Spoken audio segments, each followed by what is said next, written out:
nos quedamos en Lara porque está con nosotros acá en la mesa de Primera Página el gobernador de la entidad, Henry Falcón. Bienvenido a Primera Página. Gracias, qué bonito ese Barquisimeto, ¿no? Hermoso. Y nuestra música, creo que es Así la es. mejor del país. Así es. Sí, ¿no? No es casualidad Tú que nos eres de digan la Barquisimeto. capital musical de... No me hable de Barquisimeto que pierdo la objetividad. Ah, Bienvenido, gobernador. gracias.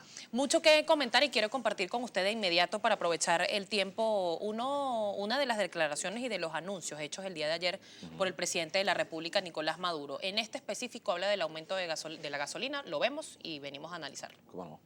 Este Fondo Nacional de Emisiones va a recibir todos los recursos extraordinarios que se generen con el nuevo sistema de precios de la gasolina venezolana, de la gasolina 91 que va a pasar a costar $1 y de la gasolina de 95 que va a pasar a costar $6 el litro. Mañana 18, la banda de sistema protegido que viene funcionando a 6.30 y vamos a colocarla en $10 al cambio del dólar.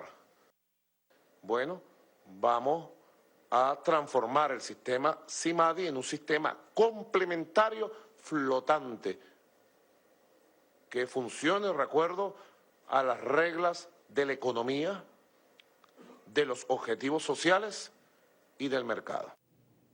Finalmente se dio el aumento de la gasolina, ya lo decía el presidente de la República, Nicolás Maduro. Muchas personas, y nos han hecho llegar sus comentarios a través de nuestra cuenta en Twitter, @Primera Página, coinciden en que era un aumento necesario. Pero hay mucha expectativa o incertidumbre en este caso de qué va a pasar con esos recursos, si realmente se van a canalizar para el mejoramiento de la economía en nuestro país. Claro, pero fíjate, yo creo que el planteamiento y creo que la expectativa de todo el país, fundamentalmente del sector productivo, estaba basada en la necesidad de un anuncio integral frente a la estructura de crisis o la crisis estructural que está atravesando el país. Pareciera que básicamente el anuncio del presidente ayer está dirigido o apunta a resolver el déficit fiscal y lo que tiene que ver con el mejoramiento o la reactivación del aparato productivo nacional, la generación de confianza necesario para que podamos derrotar los niveles de incertidumbre, de desesperanza y la situación de tensión que se vive en la calle frente a una circunstancia que es verdaderamente caótica, que ya estamos entrando a niveles de desesperación más que de angustia de la población.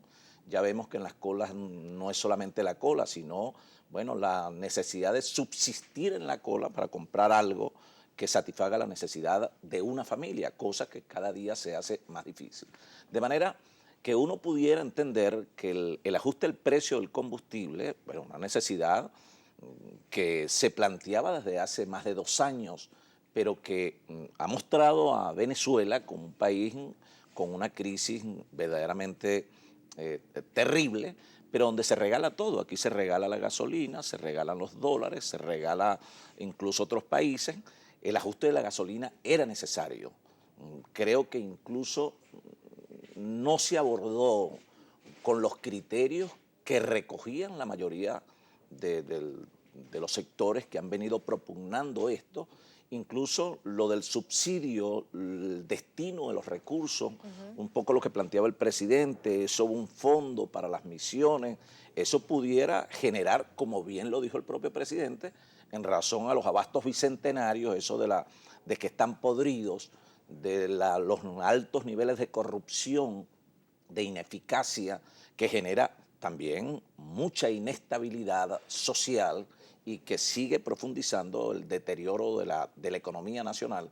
Bueno, si tú vas a llevar eso a un fondo y estamos ya acostumbrados a que se creen unos fondos y los fondos representan en ocasiones o en la mayoría de los casos subsidios, pero no precisamente a los sectores más deprimidos, a los pobres, subsidios a unos grandes vivos avispados que regularmente están asociados a factores de poder y que son los que inciden normalmente en todas estas cadenas de distribución, de la cual también hablaba el presidente ayer. Bueno, veamos quién está, por ejemplo, detrás del cemento, detrás de la cabilla, detrás de los cauchos, detrás de los medicamentos. Siempre hay un vivo. Entonces, el subsidio que se plantea de manera directa, la inversión de esos recursos, el destino de esos recursos, tiene que tener tiene que tener un planteamiento más claro frente al país, aún entendiendo que era básico, perentorio y necesario el ajuste del precio del combustible, siendo que Venezuela es el país que tiene la gasolina más barata del mundo. Otra cosa que hemos venido reclamando nosotros allí, o que hemos venido insistiendo en ello, que así como hay que revisar los subsidios a lo interno, no solamente el precio del combustible, incluso de otros servicios, necesario también es revisar los subsidios a otros países, las Precisamente le regalías iba a a otros preguntar, países. ¿por qué no se revisa o quizás por qué no se pide ayuda a quienes el país ha ayudado durante tanto tiempo, según lo ha denunciado? Por ejemplo, por nombrar alguno de los diputados, el diputado Julio Borges asegura que es necesario revisar los convenios por nombrar algunas de las empresas con Petrocaribe, de algunas de las asociaciones. Bueno, pero es que fíjate, en el marco de Petrocaribe se han dado unas condiciones prácticamente de regalías que estrangulan prácticamente la economía del país. Entonces nosotros estamos viviendo una situación de crisis aguda que reclama hoy la solidaridad de los países que han sido no solo asociados del Ejecutivo Nacional, sino incluso de otros países del mundo. En el caso del sector salud, el problema de la medicina es grave. Tú conoces el Hospital Central de Barquisimeto, es un centro referencial de prestación del servicio de salud pública para toda la región. Ahí atendemos Barinas, atendemos Yaracuy, Falcón, todos los estados de la región. ¿Cómo es posible que en un centro hospitalario haya la necesidad de esterilizar las compresas? O sea, que tengamos que utilizar una compresa en un paciente y tengamos que utilizarla en otro paciente. Por ejemplo, el yelco. Estoy hablando de material, Insumos básicos. insumos básicos que se utilizan diariamente, que son de salida y de habilitación permanente. Bueno, eso no se consigue y en ocasiones, estoy hablando del ARA, pero eso ocurre en todos los centros hospitalarios del país.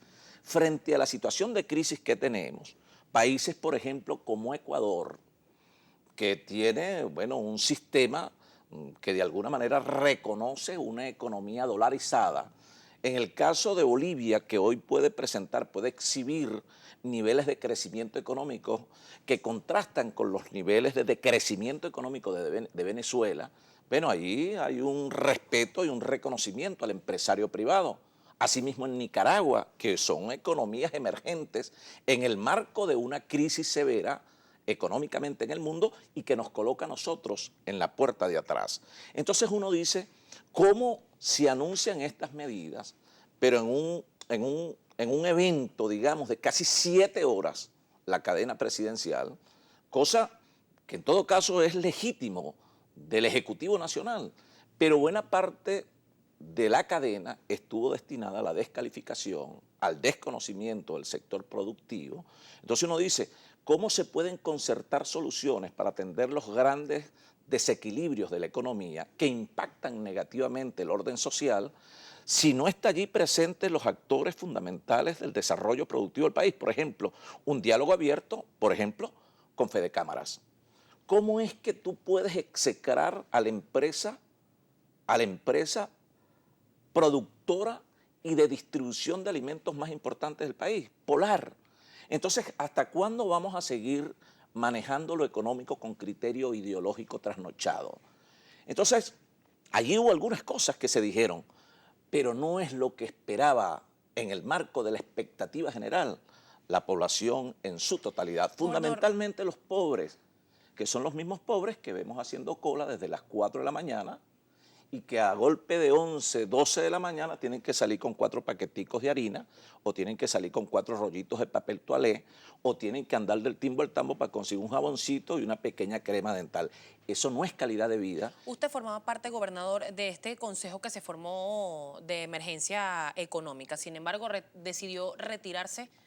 ¿Por qué se retira Henry Falcón de ese consejo? Porque no se ¿Qué no puede, se hizo? porque no se puede seguir corriendo la arruga en las grandes decisiones que reclama el país para no caer en un estado de anarquía, de catástrofe que nos vaya a reeditar escenarios tal cual lo que ocurrió aquí por allá en 1989 con el Caracazo. Nosotros estamos montados en una bomba de tiempo. El país no aguanta más dilación.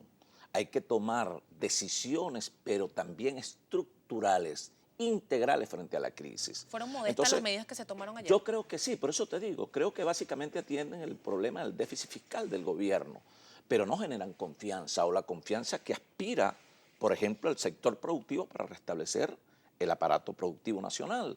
Bueno, no genera expectativas a lo que pudieran ser las grandes inversiones desde el exterior para poder instalarse en Venezuela y atender junto a nosotros el deterioro de nuestra economía. Entonces, cuando se planteó las conversaciones, yo decía, tú tienes que plantear un diálogo, nosotros predicamos por eso, por el diálogo, el entendimiento, la concertación necesaria para que no tengamos que lamentarnos después en un escenario de violencia y tengamos que hacerlo sobre nuestros muertos, sobre la sangre derramada de venezolanos. Entonces nosotros decíamos allí, en una de nuestras intervenciones en el Consejo Nacional de Economía, es necesaria y perentoria el anuncio de medidas urgentes, te estoy hablando de casi 30 días. Se ofrecieron unas medidas por un viernes, transcurrieron, te aseguro, casi 20 días para anunciar lo que se anunció, insuficientes, tardías, y creo que sin duda alguna, bueno, no recogen la expectativa, el sentimiento y la necesidad de transformación y cambio que reclamamos la mayoría de los venezolanos.